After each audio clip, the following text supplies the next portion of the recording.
અમરેલીમાં સાવરકુંડલા એપીએમસીમાં નોટિસના વિવાદનો આખરે અંત આવ્યો છે। વેપારી અને એપીએમસીના વિવાદ વચ્ચે સુખદ સમાધાન થયું।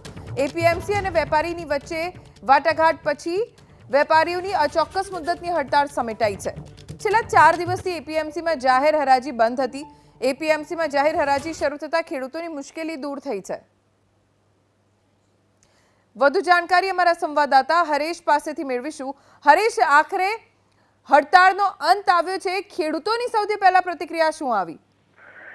બિલકુલ, વેપારી દ્વારા ખેડૂત સાથે અશોભનીય વર્તન કરવા બદલ એપીએમસી દ્વારા વેપારીને નોટિસ ફટકારવામાં આવી હતી। ત્યારે વેપારીને નોટિસ ફટકારતા સમગ્ર વેપારીએ અચોક્કસ મુદત માટે હડતાલ ઉપર ઉતર્યા હતા। ત્યારે છેલ્લા 4 દિવસથી એપીએમસીમાં જાહેર હરાજી બંધ હતી। તેને લઈ અને કિસાન સંઘ અને એપીએમસી અને વેપારી દ્વારા સતત વાટાઘાટો ચાલતી હતી। ક્યાંક ને ક્યાંક સમાધાનના પ્રયાસ કરવામાં આવતા હતા, પરંતુ 4 દિવસથી હરાજી બંધ થતા ગઈકાલે જ એપીએમસી અને વેપારી સાથેની બેઠકમાં સુખદ સમાધાન થયું છે અને આજે ચોથા દિવસે જાહેર હરાજી શરૂ થતા ખેડૂતોની મુશ્કેલી દૂર થઈ છે। જી આભાર હરેશ, જાણકારી આપવા માટે। બેઠક બાદ વેપારીઓની અચોક્કસ મુદ્દતની હડતાળનો અંત આવતા ખેડૂતોને મોટી રાહત મળી છે।